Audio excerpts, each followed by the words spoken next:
Y esta cortina nos lleva a lo medular, lo esencial, fundamental. Y tenemos un lujo hoy, lujazo. ¿Qué pasó? ¿Por qué me hace señas? ¿Me hace ese ojito? Es invisible. ¿Qué es? Bueno, acá se ve la mano. Lo esencial es invisible. Ah, ¿lo esencial es invisible? Bueno, de hecho no es palpable, pero vale tanto, ¿no? Digo, lo que no es palpable también. Sangue Superi, tenías razón. Está acá en el estudio mayor de FM La Patria. Qué lujo, la verdad, es un lujo, es un lujazo. Agustina Sánchez Beck. Buen día, ¿cómo le va? Buen día, ¿cómo andan? ¿Qué tal? Buen día. Vocera del Grupo Pampa Energía. Nah, pero entonces conseguí una publicidad, Lu, dale. Por lo menos ya que traes. Vengo en representación. Ella es magíster en energía, es directora del Departamento de Energía y Minería de OSIPEX y además es coordinadora de la Diplomatura Energía y Desarrollo que tuve el honor de cursar. Fui su alumna y además con un cuerpo docente, si hablamos de notables, no sé si puedo mencionar algunos. Sí, por supuesto. Sí. Bueno, nos tocó clases magistrales con Pablo González, expresidente de IPF. Actual director. Es el director, claro. El nuevo de esta corte es el nuevo director. El nuevo director de la Diplomatura, José Luis Antúnez, presidente de NASA. Y además, 2 veces presidente de NASA, uno de los tipos que más sabe de energía nuclear, no sé si ya a nivel global, ¿no? Total. Eminencia. Quien finalizó la segunda central nuclear de Atucha. Claro. O sea, la que estaba paralizada hacía 20 años por mandato de Cristina Fernández de Kirchner, terminó Atucha 2 en el 2015. O sea, desde el 87 que estaba en construcción. Eminencia total, Antúnez. ¿Podemos decir dónde se pueden inscribir? ¿Ya está abierta la inscripción o ya Ya cerró? está cursando, Ya pero se está cursando. Si quieren sumarse los dejamos igual. Bueno, pero se va a abrir, ¿no? Se va a abrir el año porque que ya viene, está a sí. nivel nacional, Así es. muchos acuerdos con universidades de todo el país, regionales, así que muy interesante ese laburo, vale ponerlo en valor, vale ponerlo en valor. Bueno, a ver, tenemos muchas novedades del sector energético que abordar y que es tan importante comprender, ¿no? Total. Es clave en términos de qué modelo de país queremos. Total. Yo siempre digo que la cuestión energética te ordena o te desordena la vida y en definitiva puede hacer más o menos feliz a un pueblo, ¿no? Es como eso que parece que es tan distante a veces respecto a empresas, resoluciones, leyes, decretos, decisiones que se toman fuera de nuestro país, nos afectan a cada uno de nosotros todos los días, Y la verdad es que están pasando un montón de cosas. De hecho, cuando me preparaba para venir para acá, era como, bueno, ¿qué temas? Porque esto sí, tipo, es una nerd, ¿no? Es que viene acá y dice, a ver qué tiramos acá. No es fogón, esto es un espacio mi machete. académico, atención, la atención necesaria para este momento. En todo caso, si en este momento estás haciendo alguna otra cosa, te lo reservás. Te lo reservás para cuando abrís una copita de vino, decir, me saco los zapatos y escucho esto. No, y me parecía importante pasaron un montón de cosas, desde la cuestión de YPF y el fallo de Loreta Presca sobre la decisión de quedarse con el 51% de YPF. El viernes, hace un par de semanas nos quedamos sin gas en toda la Argentina. El sábado hubo un apagón muy fuerte acá en la capital federal. Estamos hablando de incrementos en el precio de la tarifa de gas, de regulación del precio de la garrafa, modificaciones en la calidad del gas que consumimos en nuestros hogares, lo que nos pone en un riesgo literalmente a todas las familias argentinas por inhalación de monóxido de carbono para beneficiar a productoras de gas y de petróleo. Faltante de gas en la República Argentina cuando hablamos del país de vaca muerta. Pero me quería concentrar hoy como en charlar en algo que la verdad que se dijo poco, o lo que se dijo creo que no aborda el trasfondo de la cuestión, que es esta resolución que sale el viernes pasado sobre la privatización de Enarsa. Que la resolución dice, vamos a privatizar la empresa de bandera creada en el 2004 por Néstor Kirchner, que es accionista en algunos activos que aún mantiene, porque tenemos que recordar que primero fue privatizada durante el macrismo. ¿Se acuerdan que cambió de nombre, se llamó IASA, se desprendió de muchísimas centrales térmicas, de muchísimos activos estratégicos, y lo que le queda, la idea del gobierno es venderlo. Y van a arrancar por algo que la verdad que vienen amagando desde el año pasado, que es la privatización del sistema de transporte eléctrico argentino, del transporte eléctrico troncal, o mejor dicho, o más precisamente, las acciones que tiene Enarsa sobre la empresa que administra el sistema de transporte, que es Transener. Enarsa tiene el 51% de Citelec, que es como una cosa media difícil, pero es el 50% de Transener. Transener es la empresa que se crea en 1992 para concesionarle la operación y el mantenimiento de las redes de transporte eléctrico argentino. O sea, lo que está entre las empresas que generan, se transporta la electricidad a través de todo el país y luego se distribuye hacia nuestros hogares, en las cooperativas o las distribuidoras. Miles y miles de kilómetros de línea, miles. Literal. Transener administra más de 12.000 kilómetros de línea de alta tensión, o sea, una brutalidad. Sobre eso, ese 50%, ese 51%, o sea, es como un cuarto, porque además el Estado tiene el 20% a través de ANSES. O sea, que también hay que ver qué hacen con eso, ¿no? Porque, claro, en términos de acciones lo tienen, como exacto, papelitos. Exactamente. Con lo cual, si se quieren desprender de todo, estamos hablando de un cuarto más el 20% con el ANSES, o sea, es accionista mayoritario, se puede decir, el Estado Nacional a través de dos instituciones distintas, ¿no? O representaciones distintas.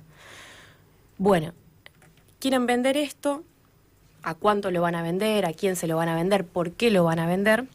Es un poco también como la cuestión que me parece que hay que pensar o reflexionar, que es también la importancia de ese sector en particular. El transporte eléctrico troncal es, te diría, o les diría, el principal problema que hoy tiene el sector eléctrico argentino. Ahí colapsa. Ahí colapsa, tal cual. Cuando en el verano teníamos esos cortes de luz, tanto en nuestra región, en el AMBA, donde vivimos nosotros, pero que también pasaban en todo el país, que se desconectaban. El NEA estuvo desconectado un montón de tiempo, cuando hacía un poco más de 30 grados. ¿Que lo desenchufaban? En realidad se colapsaban los transformadores, claro. Que justamente administra Transener, ¿no? Ahí también es importante entender que Transener administra esa red con una tarifa que nosotros le pagamos en nuestra factura. O sea, nuestra factura de luz, nosotros pagamos por la generación, por el transporte, por la distribución, impuestos. Es decir, que Transener cobra por administrar esa red y mantenerla. Bueno, parece que hay algunos problemas en la cuestión de mantenimiento. Pero sobre todo está saturada, es decir, no pasa un mega más de electricidad por esos 12.000 kilómetros de línea de transporte existente. Ahí te voy a hacer una pregunta, sí, Agustina, porque siempre está la fábula de que durante 20 años no se hizo ningún metro de cable. Tarifas congeladas. Sí, no, y las tarifas congeladas. Pensé que ¿puedes decir rapidito cuál es la diferencia entre el 2004 y la actualidad en cantidad de extensión de esas líneas? Mira, me das el pie justo para decirte lo que te iba a decir, porque esa saturación, que es el principal problema que tiene hoy el sistema eléctrico y sobre el cual opera la privatización de Enarsa, ¿no? Está saturado producto de lo que se hizo del 2016 al 2019, que tiene que ver con la incorporación masiva de electricidad, de proyectos de electricidad renovable o térmico, sin ampliar ni un kilómetro esas líneas de transporte eléctrico. Para decirlo en criollo, okay, la generación de electricidad pensémosla como agua y las líneas de transporte como una manguera. Vos podés pasar determinada cantidad. Si no amplías la cantidad, el grosor de la manguera, te revienta. Te revienta. Bueno, del 2003 al 2015, siguiendo con tu pregunta, esas líneas de transporte se construyeron 5.800 kilómetros de línea de transporte, que conectaron a 10 provincias que no estaban conectadas a la red eléctrica nacional. Es decir, en ese periodo de gobierno se armó el sistema eléctrico de interconexión argentina. Es decir, todo el país está interconectado eléctricamente, que es sustancial porque la electricidad es algo que vos la inyectás y se disuelve, no es algo que vos podés manejar. Manipulable. Claro, exactamente, no es manipulable. Ahora, ¿qué pasa del 5.800 kilómetros y se incorporan, que me parece que esta es el gran número para tener en la cabeza, 9.000 megas de potencia, hidroeléctrica, nuclear, renovable, térmica. Del 2003 al 2015, más 5.800 kilómetros de línea de alta tensión. Es decir, vos aumentaste tu capacidad de generar electricidad, pero también la capacidad de transportarla.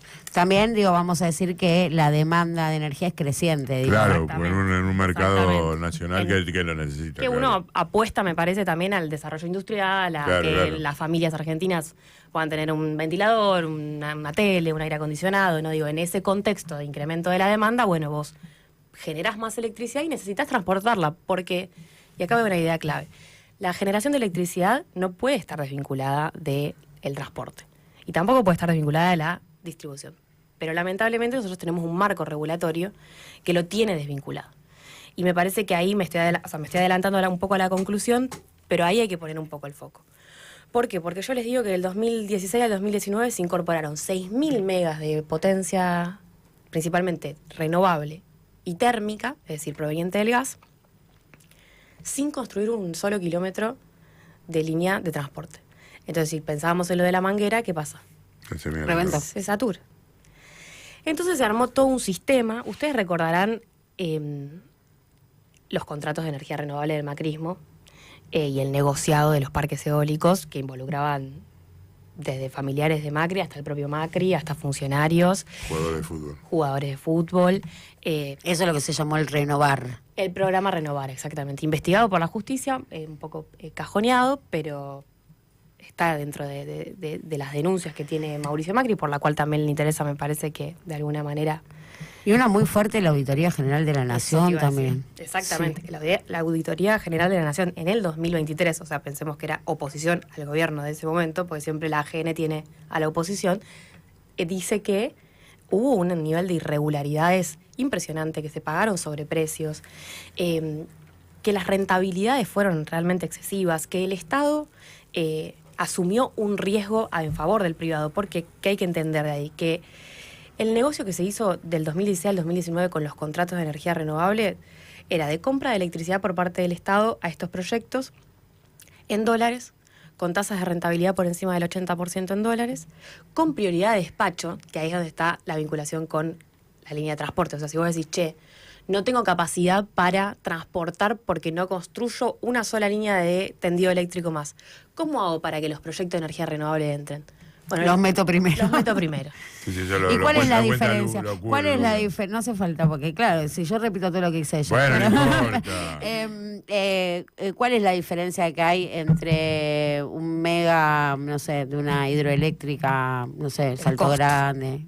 El costo. O sea, en las energías... ¿Cuánto vale uno y otro? En las energías renovables estamos hablando de que en estos proyectos se cerraron valores por encima de los $70 el mega. Y cuando hablamos de la central hidroeléctrica Salto Grande, por ejemplo, hablamos de $3 el mega. Eso hace que después la tarifa que nosotros pagamos claramente sea mucho más abultada. Y después está esto, ¿no? Ese es el costo que hay que sincerar después, ¿no? Esto es el sinceramiento de ese es el verdadero sinceramiento. Y ahí hay algo que me parece que es clave. O sea, se hizo realmente con contratos leoninos. No solo se dio prioridad de despacho, sino que había una cláusula en uno de los contratos que se llamaba Take or Pay, que era que si no había capacidad de transportar la electricidad producida por los proyectos renovables que se incorporaron durante el macrismo, te pago igual. Gamesa le paga igual. Bien. Eso generó claramente, ¿por qué? ¿Qué había atrás? Fondos de inversión, bancos internacionales que habían puesto la plata para financiar esos proyectos. Claro, que has agarradito ahí, porque rompe con esos. Exactamente. Te comienza un juicio en el CIADI. Y a esto hay que sumarle que precisamente en los contratos de energía renovable hubo garantía soberana, no solo de Gamesa, que es la administradora del mercado eléctrico, que dice, bueno, yo te pago, siempre te voy a pagar. Después una cláusula, otra garantía más, que se armó un fideicomiso que se llama FODER, que es, bueno, si no te paga Gamesa, te paga el FODER, y si no te paga el FODER, te paga el Banco Mundial. Inmediatamente el Estado argentino está endeudado con el Banco Mundial. Es decir, el nivel de, claramente... Especialistas en blindar lo que hacen. Hay que aprender algo ahí. Acá no tenemos una materia... Acá no hay ningún tipo de riesgo que asuman seguridad jurídica. Exactamente. Y ahí también está esta cuestión de un claro caso de socialización de riesgos y privatización de ganancias. Claro. Y entonces, esas empresas que tienen contratos leoninos, blindados literalmente por el Banco Mundial, que sometieron al Estado argentino a una situación realmente terrible. son las responsables de la saturación del sistema del transporte eléctrico troncal, que hicieron, de hecho, un usufructo de una política soberana que fue la de construir 5.800 kilómetros de línea de transporte eléctrico del 2003 al 2015, porque sin esas líneas nunca hubieran podido meter la electricidad renovable generada. Entonces ahora que está saturado el sistema, ¿qué hacen? Bueno, está saturado el sistema, vamos a privatizar Enarsa. Bien, ¿quién va a privatizar? ¿Quién se va a quedar con las acciones de Enarsa? Y bueno, a mí me parece que habría que poner el foco sobre las empresas de energías renovables que probablemente quieran ser parte de la administración de la red de transporte troncal saturado. ¿Qué hacen además? Modifican el régimen de regulación del sistema de transporte. Dicen, bueno, ahora vos privado, porque el Estado no va a hacer nada, vale aclarar que del 2003 al 2015 fue el Estado el que sí, que la claro, puso. son todas líneas que construimos entre todos nosotros, pues la pagamos todos nosotros. Esos miles y miles de kilómetros de línea los pagamos nosotros. Exactamente. Entonces ahora el Estado dice, bueno, yo no voy a financiar ninguno de este tipo de red. El año pasado, recordarás vos, Lu, se hizo el Renewables Day ahí en el Club Hípico alemán, y todas las empresas de energías renovables decían, bueno, nosotros queremos seguir ampliando la generación de energía renovable, pero el sistema está saturado. Ahora, ninguno es, bueno, yo voy a una línea, tiro un cablecito. Tiro un cable. Sí, construyo un mast, insero un cable, no. Algo. Es la gran pregunta, es todos, o sea, si hay un consenso en el sector eléctrico argentino hoy, es que el sistema de transporte está saturado. Ahora la pregunta es, ¿quién lo va a financiar y cómo? Entonces ahora, primero te acordás que Tetamanti hace a fin de año este sistema de estampillado, que se lo baja la Secretaría de Energía. Claro, que íbamos a pagar todos en la factura por adelantado, o sea, pagás por adelantado, cuando se junta la guita, a partir de la vaquita está en las facturas, se empieza la obra.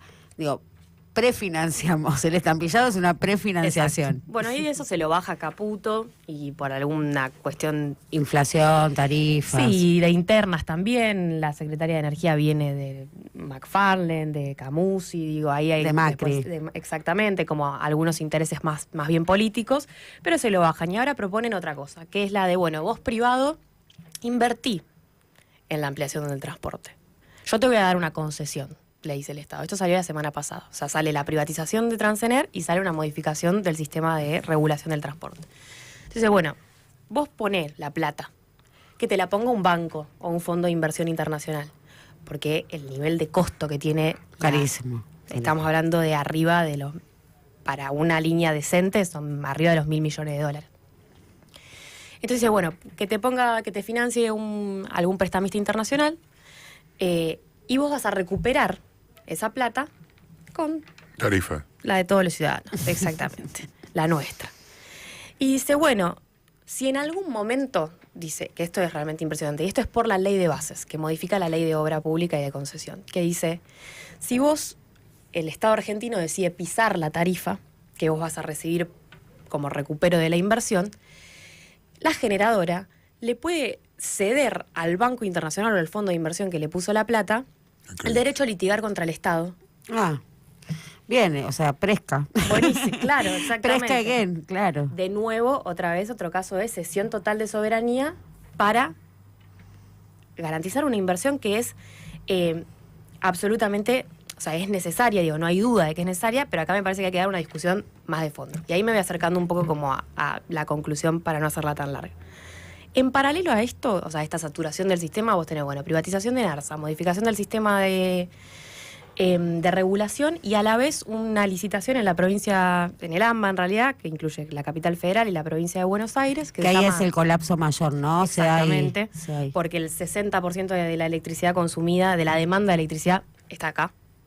Y los centros de generación están distribuidos a lo largo de todo el país, ahí es donde tiene sentido esto del sistema interconectado. Y básicamente sacan una licitación el mismo día de la criptoestafa. El 14 de febrero, el Día de los Enamorados, sacan una licitación bastante ahí oculta, que tiene un nombre que me parece fenomenal, que se llama ALMA. ALMA GBA, que es almacenamiento para la provincia de Buenos Aires y el AMBA. Y básicamente lo que van a hacer es que las generadoras traigan baterías, acumuladores eléctricos, las famosas baterías de litio. Pilas gigantes. Pilas gigantes, para que en los momentos del valle de la demanda, o sea, cuando se demanda menos, ustedes saben que la Cuando electricidad dormimos. Se cargan las baterías. Claro, nos vamos a dormir todos a la exacto, noche. que se carguen las baterías y en ese momento se supone que el precio es más bajo, ¿no? Entonces, ¿qué hace la generadora? Bueno, acumula electricidad en ese momento y después te la vende a un precio mayor con un modelo de contrato que es igual al de los contratos del Renovar. Contrato en dólares, por la cantidad de tiempo que tiene de vida útil la tecnología, o sea, por 15 años, con unas tasas de rentabilidad que le pagan $10 por mega y $15.000 mensuales por megavatio mes, que vos decís, ¿de dónde? Y vivimos en Manhattan, Agustina, tenés que hacerte cargo. Es así. Y acá hay algo que me parece que es como los hilos invisibles de la colonia. ¿Quién es el principal fabricante de acumuladores eléctricos en el mundo? Tesla, de Elon Musk. Jodeme.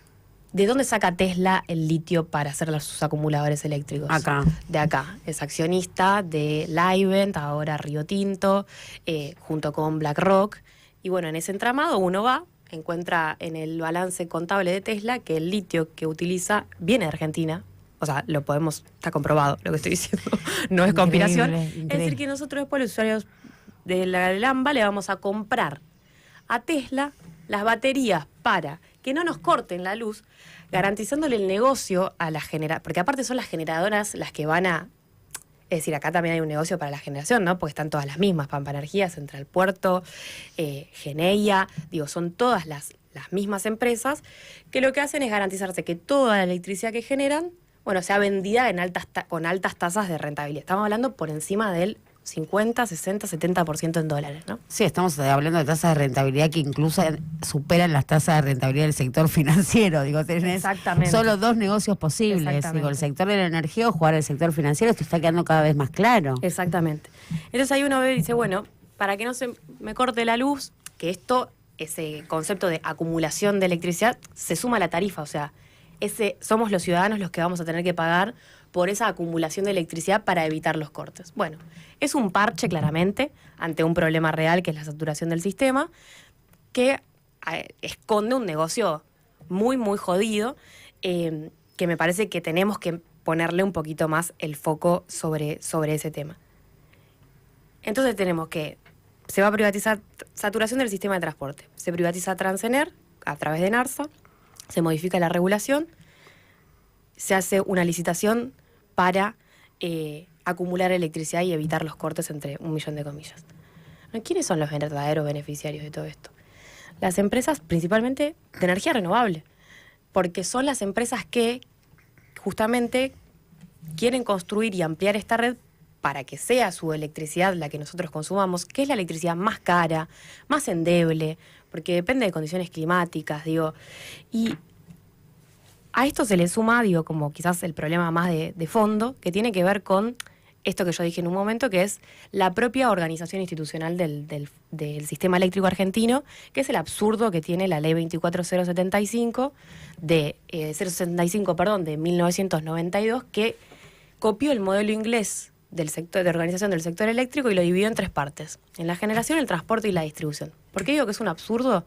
Bueno, porque nos trajo un modelo de negocios en el cual vos podés tener a generadores haciendo lo que hacen, saturando el sistema, teniendo rentabilidades extraordinarias porque el negocio que tuvieron fue permitido porque nadie los obligó a ampliar la red, y además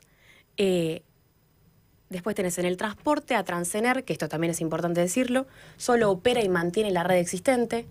Con la tarifa que nosotros le pagamos, no tiene la facultad de ampliar la red, tampoco la tiene el Estado, tampoco la tienen los privados. Un vacío. Es como hay un vacío que es como, bueno, la ley de los beneficiarios son los que tienen que proponer las redes. Siempre nos preguntamos por los beneficiarios. ¿Quiénes son los beneficiarios? Claro. De hecho, acá es lo mismo. También ahora quieren hacerle pagar a las personas que se beneficiarían de estas ampliaciones esta ampliación de las líneas de transporte. Y vos decís, pero esto es interconectado, no tiene sentido, es imposible de segmentar. Lo mismo con la distribución. Después tenés que, si no hay electricidad porque está saturado el sistema de transporte, la distribuidora es la que te la trae a tu casa y no se hace responsable porque en realidad le tiene que comprar a la... Bueno, ese problema de fondo me parece que nosotros tenemos que abordarlo, porque además el transporte eléctrico en sí mismo tiene características como muy particulares, que es un monopolio natural, es decir, que tienen como características económicas que hace que cuanto más transportan, o sea, cuanto más electricidad transportan, más se reducen los costos, por eso se saturan la red. Tienen subaditividad de costos, que significa que conviene que una sola empresa lo administre. Tienen costos marginales decrecientes distinto a cualquier otra industria o sector productivo de esto industrial o demás. Y me parece que ahí también nosotros seguimos pensando la solución al sistema, a los problemas eléctricos, con el manual del almacenero, con una ley que se creó en el 1992, copiando el modelo eléctrico inglés, y que si uno va, que hay datos, la verdad, históricos tremendos. Por ejemplo, el propio Bastos, que es el autor de este sistema energético durante el menemismo, en su libro dice...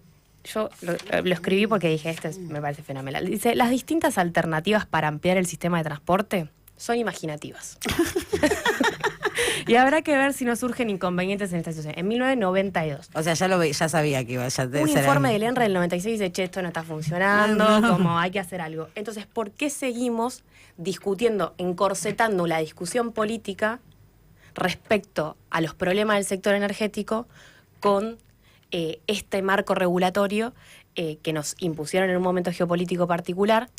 Y me parece que, como para cerrar, acá hay que hacer responsables de la ampliación del sistema eléctrico troncal a los que saturaron el sistema eléctrico troncal, es decir, a las empresas de energías renovables. Yo creo que tienen que ser las empresas, que tenemos que ir a un esquema, pensándolo más desde fondo, a un esquema público-privado, pero no este esquema público-privado donde los ciudadanos argentinos le pagamos las rentabilidades obscenas que tienen a un conjunto de empresas que terminan, digamos, en fondos de inversión o bancos internacionales. Cobrar lo que... Acá hay un tema que me parece que es clave también, que es, hay un montón de, como propuestas concretas, ¿no? Digo, hay un montón de proyectos, los propios contratos del programa Renovar decían que si los proyectos no se terminaban o se paralizaban por determinada cantidad de tiempo, el Estado le tenía que cobrar una multa de $250.000 por megavatio. Proyecto básicos de 100 megas, 250.000 por 100 te da $25 millones. Nos vendría bárbaro. Nos vendría bárbaro. Sí. Bueno, lamentablemente esa cantidad de proyectos que no entraron en operación le tocó al gobierno de Alberto Fernández administrarlo, y en lugar de cobrarle los $250.000 se le cobró $17.500 por mega. Entonces estamos hablando de que en lugar de tener 25 millones teníamos un palo 700, y digo, creo que era una cláusula que existía en los propios contratos del macrismo que son extremadamente leoninos. Entonces digo, bueno, ¿por qué no le cobramos la multa que hay que cobrarle y con esta plata financiamos la ampliación del sistema de transporte y que las empresas que lo saturaron, que además quieren vender su electricidad en el sistema, también inviertan, ¿no? Digo, me parece que también como que hay que salir un poco de esta caja de que hay que ceder soberanía para atraer inversiones, dejar de ceder ante la extorsión. Y creo que también como dentro de nuestra propia fuerza política, o sea, dentro del peronismo hay que dar como una discusión más de fondo, que es, tampoco la solución puede ser después, bueno, no, le piso la tarifa para cuidar el bolsillo de los argentinos, que está bien, sino que creo que hay que ir un poco más a fondo, entender como la cuestión, la complejidad y los intereses que hay atrás, y estar dispuesto a tocar estos intereses, porque si no, nunca vamos realmente a salir de esta situación. No quiero empañar esto último que dijo, que me parece que está la clave, pero así todo me voy a permitir que Agustina va a la gestión, revisa todos los contratos. Si se tiene que pelear con el CAS, pelea. Va integrando el sistema energético en poder del Estado, y mientras tanto nosotros vamos a romper ventiladores. Triple Click. Una mirada microscópica.